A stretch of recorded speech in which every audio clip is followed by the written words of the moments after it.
Welcome to the New Life Ministries podcast. Do you think your life matters that much? How we answer that question partly determines how we behave.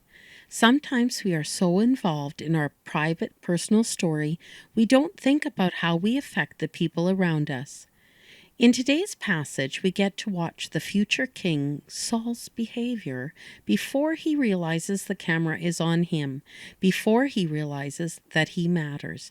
Let's join today's service. Hey, today we're going to look at 1 Samuel chapter 9, page 421, if you have a Living Translation giant print Bible. Yes, Samuel, eh? He's very different, and God is not behaving at all like he's supposed to be. Or is that just somebody's perspective? Exactly, you got it. So have you ever had an unexpected moment during a regular mundane day that kind of adds excitement to your life? I've had a bunch of these lately. So one day I went to get groceries quite early, just after the store was open, and that's not my normal time. And I have my list of what I need to get, but I also always check to see what's on sale or clearance. So I went up to the shelf of salads where there was an employee stocking the bags of salads, and I said, "So, have you got anything on sale?" And he goes, "What? Pardon, what?" And I repeat my question. He says, "Sorry, I don't know. This is my first day back at work after being off for an injury, and I'm still figuring things out." There's the door. "Can I ask what the injury was?" And he had damaged his shoulder quite badly, and I don't remember how. And as he talked about it, it sounded very similar to the shoulder injury I had 2 years ago. So I told him about my experience and said how going on a canoe trip for 2 weeks made it worse. And then he says, "Oh, I was on a canoe trip," this is him, "I was on a canoe trip 10 years ago, and I needed to get rescued by a helicopter." And I have a similar story, except I was not in the helicopter, I was doing part of the rescue. And so for 15 minutes, we're bantering back and forth rescue stories and canoe stories.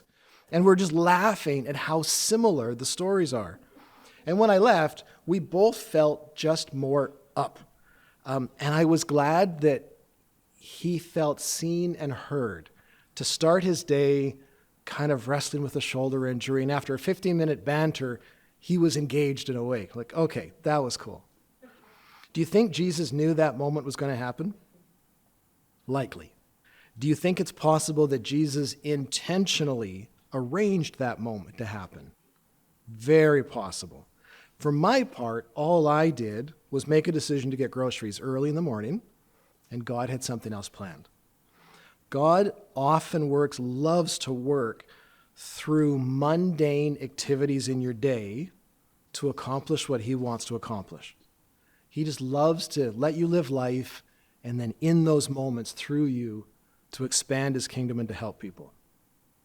So we're working through stories in the book of 1 Samuel, which is the period where the monarchy first begins in ancient Israel. So around 1000 BC. And God had been leading the nation through judges, different leaders. And last week we learned that Israel wants a king instead. And it's not just a rejection of the previous system, it's also that they would like to be more like the nations around them. So in today's passage, God gives them the king that they are asking for. Let me offer a prayer and we'll tackle 1 Samuel 9. Father, would you help us to see what is in this story and why it has been kept for centuries, millennia, and help it all. Lord, I would ask that you would help us to see ourselves in the story and to hear the lessons that you would have us learn, that we would grow as disciples, that we would feed off of the food that is in this text, and that we would continue to grow and bring a smile to your face, that we would contribute to your happiness, your pleasure by how we live life. Glorify yourself, that we would glorify you. Amen. So 1 Samuel chapter 9. There was a wealthy, influential man named Kish from the tribe of Benjamin. He was the son of Abiel, son of Zeror, son of Bechorath, son of Aphiah, of the tribe of Benjamin. His son Saul was the most handsome man in Israel, head and shoulders taller than anyone else in the land. One day Kish's donkeys strayed away, and he told Saul, "Take a servant with you and go look for the donkeys." So Saul took one of the servants and traveled through the hill country of Ephraim, the land of Shalisha, the Shaleim area, and the entire land of Benjamin. But they couldn't find the donkeys anywhere. Finally, they entered the region of Suf, and Saul said to his servant, "Let's go home. By now my father will be more worried about us than about the donkeys." But the servant said, "I've just thought of something. There is a man of God who lives here in this town. He is held in high honor by all the people because everything he says comes true. Let's go find him. Perhaps he can tell us which way to go." "Well, we don't have anything to offer him," Saul replied. "Even our food is gone, and we don't have a thing to give him." "Well," the servant said, "I have one small piece of silver. We can at least offer it to the man of God and see what happens." In those days, if people wanted a message from God, they would say, "Let's go ask the seer," for prophets used to be called seers. "All right," Saul agreed, "let's try it." So they start into the town where the man of God lived. As they were climbing the hill of the town, they met some young women coming out to draw water. So Saul and his servant asked, "Is the seer here today?" "Yes," they replied. "Stay right in the road. He's at the town gate. He has just arrived to take part in the public sacrifice up at the place of worship. Hurry and catch him before he goes up there to eat. The guests won't be eating until he arrives to bless the food." So they entered the town, and they passed through the gates. Samuel was coming out towards them up to the place of worship. Now the Lord had told Samuel the previous day, "About this time tomorrow, I will send you a man from the land of Benjamin. Anoint him to be leader of my people Israel. He will rescue them from the Philistines, for I have looked down on my people in mercy and have heard their cry." When Samuel saw Saul, the Lord said, "That's the man I told you about. He will rule my people." Just then Saul approached Samuel at the gateway and asked, "Can you please tell me where the seer's house is?" "I am the seer," Samuel replied. "Go up to the place of worship ahead of me. We will eat there together, and in the morning I'll tell you what you want to know and send you on your way. And don't worry about those donkeys that were lost 3 days ago. They've been found. And I am here to tell you that you and your family are the focus of all Israel's hopes." Saul replied, "But I'm only from the tribe of Benjamin, the smallest tribe of Israel, and my family is the least important of all the families of that tribe. Why are you talking to me like this?" Then Samuel brought Saul and a servant into the hall and placed them at the head of the table, honoring them above the 30 special guests. Samuel then instructed the cook to bring Saul the finest cut of meat, the piece that had been set aside for the guest of honor. So the cook brought in the meat and placed it before Saul. "Go ahead and eat it," Samuel said. "I was saving it for you even before I invited these others." So Saul ate with Samuel that day. Then they came down from the place of worship and returned to town.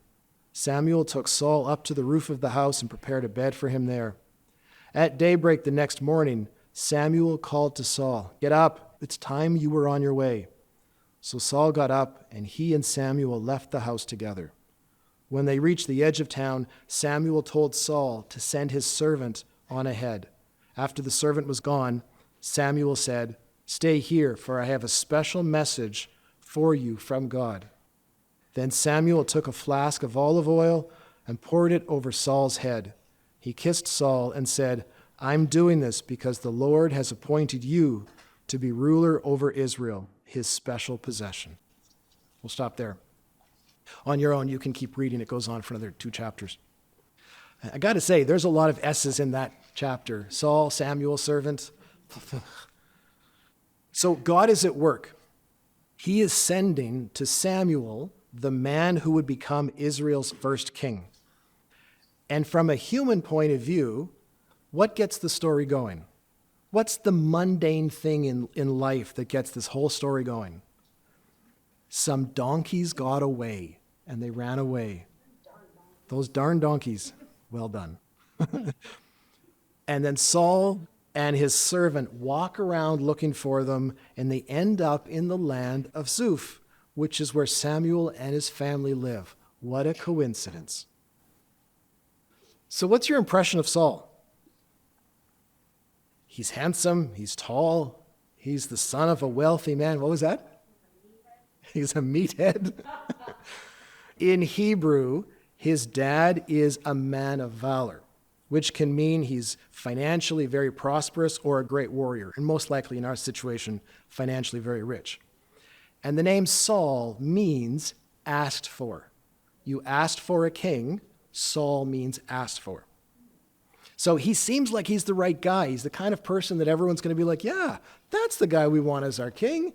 He's son of a wealthy guy. He's tall. He's handsome. Let's do this. But the text has these subtle hints that this is not going to go well. So I've had this idea for a while that the first thing the main character says in a story says something about who they are. It reveals their character. And the commentary I was reading said that exact thing. That's exactly what's going on. So we watch our main character. We see what he does. And he's searching for several days, looking for what is lost, covering the field, going through a forest, going up and down hills. He's traveling for days. The camera moves slower and slower into him. Finally, he turns and we see his face. And the first thing he says is going to be stoic and noble, right? It's going to be something like, we'll keep going even though we're tired. We'll try for one more day. And in our case, Saul, the hero of our story, who will lead the nation of Israel, his first words, let's go home. My father's going to be more worried about us than the donkeys.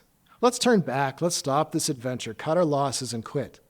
And he might be concerned about his dad's feelings, but it also might be that he just doesn't care about these donkeys very much anymore. This is a lot of work. There's a couch and a TV at home. Let's go back. Famous words. And his servant prods him on. No, there's a man of God who lives here. Let's ask him. So verse 7, it says, we don't have anything to offer him. So in Hebrew, the phrase is, what can we bring the man? Which, and you wouldn't know this, that phrase can also be translated, what is a prophet? It's the same set of letters. It's a play on, and it's specifically a play on words. What is a prophet? What can we bring the man? How can it be that Saul doesn't know who Samuel is and where Samuel lives? Samuel is the nation's leader. Samuel is the great prophet. Every year, Samuel travels through the land of Israel, answering questions and helping bring about justice and helping explain how to follow the Lord. Back in chapter 3, it says, all Israel from Dan in the north to Beersheba in the south knew that Samuel was confirmed as a prophet of the Lord. Samuel's words went out to all the people of Israel. And Saul doesn't know anything about him? It's kind of like you're in Ottawa and someone says, let's go ask a prime minister. And you go, there's a prime minister? Like Saul has his head in the sand. So Saul is seems to be half engaged with what is going on in life. One writer said he had a persistent reluctance to be involved and to pay attention. And there's two or three more examples in the text that hint at this. So he goes towards the town and he encounters a group of young women, a bunch of girls. And the syntax is awkward. And it's not a speech said by one woman, and they're not all speaking in unison. It's a bunch of women who are all talking together and overlapping each other. And this idea comes from commentator Keith Bodner. And he says, our hero is far from home. He's on a quest. Our hero goes to the well for water, and there's a crowd of young women who see a tall, handsome stranger, and they get all giggly. Well, what would you expect? You'd expect some flirtation. You'd expect that there would be some problem that has to be solved, and our hero gets to show his strength and his nobility, and if it were a Disney show, there would be a song. And instead of doing what the handsome, tall hero was supposed to do with a group of girls, he just walks away. And again, we get that sense of he is not paying attention to what's going on around him. And then finally, Samuel has this big meal prepared and says, you and your family are the focus of all of Israel's hopes. And Saul replies, we are from the least important of all families. I'm like, no, wait a minute. You're the son of a wealthy, influential man with a big lineage. You are not an insignificant somebody. Would you please engage with your life? So Saul is persistently reluctant to kind of pay attention to what's going on. He's just not showing up. Everyone in the story is eager. His servant is eager. The girls are eager. Saul is sort of eager. Samuel is sort of eager. The cook is ready for him. And on this day, God's got huge plans to change his life. And Saul is kind of just not really kind of paying attention to what's going on. Why do you think that might be? So partly I think he didn't think he mattered.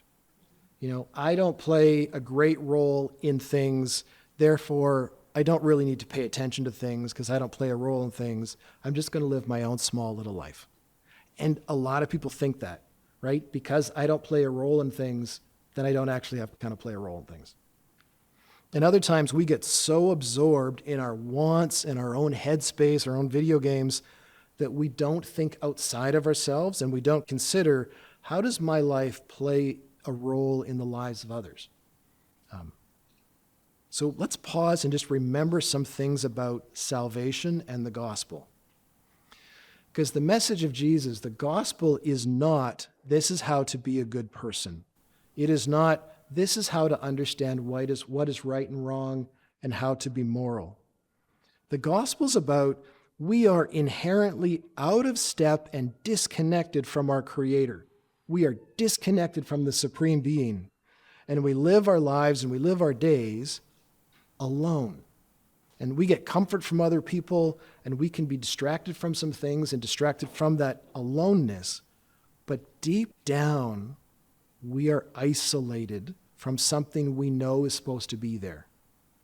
And then through our belief in Jesus, salvation is to be connected to the Father God again, to know the Father, and not to know about the Father, but to know him relationally, to be connected in relationship with God the Father again. And as we get to know the Father, he uses our life, he uses our obedience, he uses our faith and our trust, he uses our small acts of service to expand his kingdom and rescue others from their separation from him. That doesn't work so well if you're half engaged, sort of perpetually resistant to being involved in your own life. Oh, it doesn't matter what I do with my life, I'm not that important. That is not true. You are important. Thank you. You're welcome. So this passage follows a few days in Saul's life, capturing his behavior. Let's say one day some invisible reporter follows you around for a couple of days because he knows God is going to do something amazing, some incredible act of salvation through you or around you. And so that reporter wants to mark this down. So what would they find? You begin your day and they're writing, oh, they got up, they had coffee, they had a healthy breakfast, they went to get groceries. That's pretty normal. Oh, their car broke down along the way. Interesting. I wonder if God is up to something. Oh, they're going to go talk to the mechanic. I wonder what they'll say. I better write this down. And you go up to the mechanic and you say something like, that is ***** robbery. All right, I'm going to write that down. And then you demand a 10% discount. All right, write that down. And then you go out for coffee with a friend and you retell the story, including that special word. And then you brag about forcing the mechanic to give you a discount. Okay, this is how they're living their life. And then that friend says, I wanted to ask you about Jesus and going to church and if that really works for you, but maybe today is not a good day for that. Every day's a good day for that. But it could be a missed opportunity.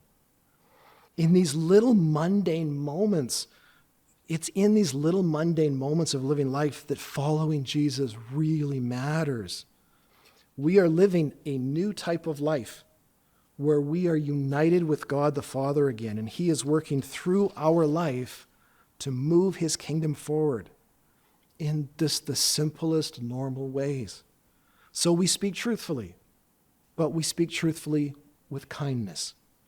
We act with integrity when it comes to dealing with money. You ever wrestled with a cashier over like 20-cent discrepancy in what you think something's supposed to cost? Like, it said that over there, Yes, but I have. 20 cents. Hey, 20 cents is 20 cents. And if it's wrong, you can get a discount on it. I argue about things like that. What about doing what is right and the importance of doing what is right, even when we're afraid to do what is right? Because we want to do what's right, but it's our fear of what might happen that often stalls us. Or what about when you're in a situation offering patience and seeking understanding instead of jumping to anger when you're trying to figure things out? How we treat strangers matters. How we treat our family and our close friends matters. So I would invite you to just kind of ponder and consider, how are you doing following Jesus in all the little mundane things of your day? Because you are connected with God the Father now, and He's working through your life. You're not alone. You are not abandoned. You just have to live normal with the Father. So in our story with Saul, he is half engaged in his life, and he's missing what's going on. His first famous words, "Let's go home. Let's forget about the donkeys." And then he's like, "Is there a prophet nearby?" Really? He doesn't know about the famous and well-traveled leader of their country? A group of women come out, and they're all giggly, they're flirting, and he doesn't flirt back. He doesn't even sort of connect with it. Then he says to Samuel, "I don't come from an important family." Yes, you do. Is it that he didn't think his life was important, and so therefore what he did doesn't really matter? And yet behind the scene, God has selected him for a real specific purpose. Because from an outside perspective, he's tall, he's handsome, he's financially successful. He's exactly what the nation's looking for. It would be so interesting. It would be so interesting if Saul had responded by making himself present and becoming alert to what was going on, to realize God was intending to help people through him. And the same is true for you. You, me, we are important in God's eyes, and our salvation at its heart is to know the Father and live in union with the Father through all the mundane things in our day. So what catches your attention? And or does this passage draw you to realize anything about yourself? Either what catches your attention, or does this passage draw you to realize anything about yourself? You were saying that Saul should have recognized that God was about to do something, through him. We seldom do. You see what God is doing through you after the fact, not before. Often what God is doing through you, you don't even notice before he uses you. I know for myself that I think God has done some fairly significant things with my life, but I wasn't aware of them beforehand. Nice. Thanks, Barry. What I want to know is, why does God pick Saul if he doesn't care? That's the right question. I have an answer, but I will let you finish your thought. Why doesn't he pick the ones that wants to serve the people? There was somebody from my reserve. His grandfather was a Christian community person. And he had been a Christian because his family is always a Christian. I have no answer for that, why God would want that guy to do something for him. Because that guy only wants to rock and roll and enjoy his life. And yet, God said, "Be my prophet," or something like that. And the guy said, "Why me? Why can't I enjoy myself and enjoy my life the way that it used to be?" That's probably what Saul thought. He didn't even know who Samuel is because that's not his focus of interest. And yet, God chose him. Now your question. Sure. Well, there's two answers. One, God loves to use people who are nobodies. Loves, because people who are someone tend to have some characteristics that go with it that aren't great. But also, Saul is behaving, I wrote this down because I was pondering this morning. Saul is behaving towards his own life the way Israel is behaving towards their Lord. So Saul is disengaged with his life and Israel is disengaged with their God. So they're saying, give us the king we deserve. And God's like, yep, this is the king you deserve. You're disengaged. So it's a life lesson. And if you read the next chapter, like this story goes on for too much than I can read into service, but they do, like this is a private declaration to Saul. There's a public one in the next chapter. And he starts, Samuel gathers all the people and goes through choosing lots who will be king. And goes down to the family, goes down to the name Saul, and like Saul will be king. Where's Saul? He's hiding in the baggage. Like he's hiding in all the luggage. Right. And they're like, and in the, I mean, I don't know if we'll cover this, but Saul will say to him, do this and this and this, blah, blah, blah, blah, and then wait 7 days and I'll come. And so that time goes on and gets to the end of the 7 days and Saul freaks out and does the one thing he's not supposed to do. So the first thing as a king, his first act is an act of panic and disobedience. And it's like, come on, guys. First thing that came to mind was, wow, what a contrast with David. Yeah. Like, whoa, like totally contrast. We're talking about a guy who basically hides from his life. Oh my gosh, something big is going to happen. I'd better run away. As opposed to David, who, by his own admission, as a shepherd, took on a bear and a lion, and when faced with a Philistine who's sticking his finger in the face of God, basically runs out and says, okay, I'll take him on. And God calls him a man after his own heart. So the question for me, I guess, is timidity, or is that feeling of inadequacy something that is not from God? Is that something that God actively works in my life to get rid of? Because what he wants is people of action. God says, go, you go. You don't sit around in the baggage and wait for somebody to find you. Replace the word man of action, people of action, with the word courage. It's courage. Yeah, because sometimes it's courage to wait, right? Like depending what the instruction is, depending what God is doing, it's courage. And it's weird because in the New Testament, there's lots of times where people who lack courage are listed in the list of sins. You know, like they were sexually immoral and they killed people and they didn't have any courage. And you're like, what is that word doing in all of this list? Yeah. Anyway, it's good, Paul. Thanks.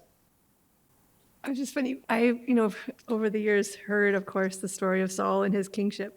And it always has boggled me like how inept he was, really. Like he was always like, he almost never showed up and did the right thing, almost ever. And I never thought about going back and sort of reading his origin story. Ooh, that was a great phrase. So when you're talking about him, how he's like, I'm like picturing Jason Momoa, like just this big, good-looking guy, right? This huge, like, hey, like when he's out with the local guys, he's taller than them, and he's like, Gaston, he's whatever. He's a big deal in the small town that he comes from, and he's a big deal in his family. He's used to being a big deal, except it doesn't sound like he had very many practical skills. He didn't know how to look for donkeys. He didn't know how to talk to Girls? People who didn't already know him and love him. And he didn't have to talk to those little town girls because he's used to everybody loving him. Like I think he was used to that. He's like, he doesn't have to work for it. He doesn't have to be nice to those little people, who are these people? I don't know these people. And so I think he's just used to being a big deal. But not having to work for it because he's a rich man's son. He's an influencer. He's a guy on TikTok. He is that. But he's good looking and he's tall. So I think God knew it's like, they're going to love him. They're going to accept him because he's got the image, right? He looks like a king. Yep. He looks like Jason Momoa, who looks like a king. So that makes sense. He's like, if God had shown up was a scrappy little, highly competent, highly capable warrior dude like David to start with, I don't think Israel would have been interested. They wouldn't have taken him because they didn't know what competence looked like. They didn't know what it took to be a good leader. They didn't know. They just wanted kind of to have the trappings of a monarchy. And Saul was wonderful trappings because he was, anyway. But fascinating that he basically came with no skills, really. He didn't even say to Samuel, what? You want me to do what? Like, he didn't ask any questions. He was just like, sure, whatever, dude. Like, basically, if there was whatever the Hebrew version of sure, whatever, dude, is in the text there, because he's like, I don't know what you're doing to me, pouring stuff on me. You know, like, he doesn't even ask, like, why would you give me all this good food? He's just like, sure, whatever. You know, he doesn't, like you say, he doesn't engage because he doesn't have to. Everything's been handed to him on a silver platter, and he's always been the big deal. So why should he work for it? Fascinating. Like, basically, he came with no skills. So I love it. Here's the choice piece of meat. Is there barbecue sauce with the meat? Yeah, I love it. My wife, Pam, said to me, she summed the whole thing up. She said, Saul was a spoiled brat. Anyway, God often chooses unlikely people for all kinds of unlikely things. That's pretty amazing because that means some of us have a chance to be chosen for something. It was funny. While you were talking, I was reminded of something that I was having an internal monologue with myself about yesterday. And it wasn't that feeling of, like, I don't matter, none of those things. But I was doing my normal level of research into everything where I find something that sounds interesting and I go ham. And of course, I get to this video where it's a biblical scholar and a theologian having this discussion about this thing. And I'm sitting there, I'm like,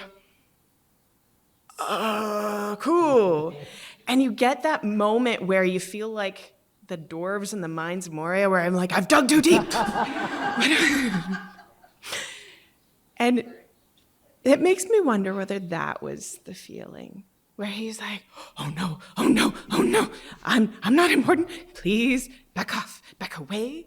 I'm going to put a rock on it. Nope, that didn't work.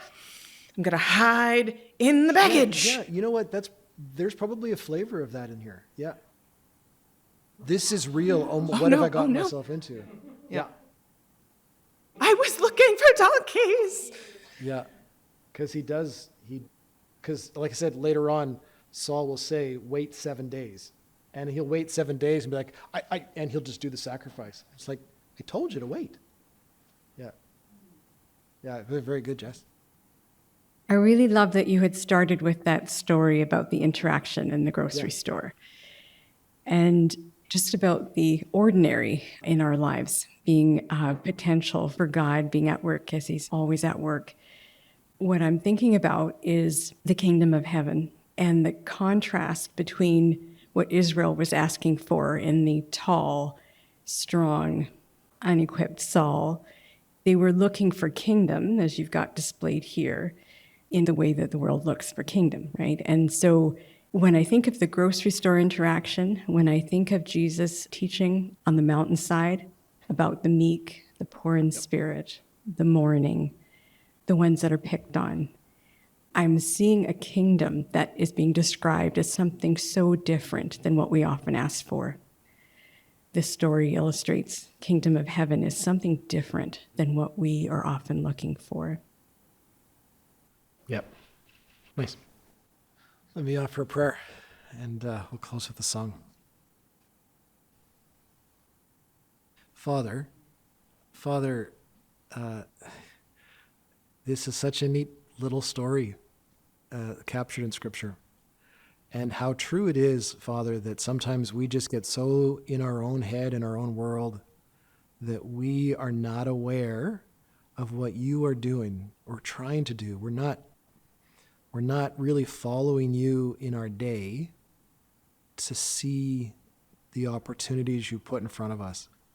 Father, as we live this week, help us to see those moments where We need to have more integrity in our walk with you, in the application of our faith, where we don't respond the way our gut might want to respond, but we respond knowing you are with us and you want good on your planet. Yeah, and Father, as we are obedient, as we trust you and live our days, may we see how stories move forward. May we see the blessings you bring to people. That again, we would sing your praises, that at the end of a day, before we go to bed, we would sing the praises of how you have been good to us and good to the world through our faith. Yeah, we love you. Amen. Thank you for listening to our podcast today. New Life Ministries is located in Winnipeg, Manitoba. You are invited to join our service in person or over Zoom. Please use the Contact Us link to send an email to the church office and request the address or Zoom link. If you would like to use these podcasts as part of your home church or local church gathering, you are free to do so. We do request that you let us know. If there is any other way that we can help you in your ministry, please send us an email.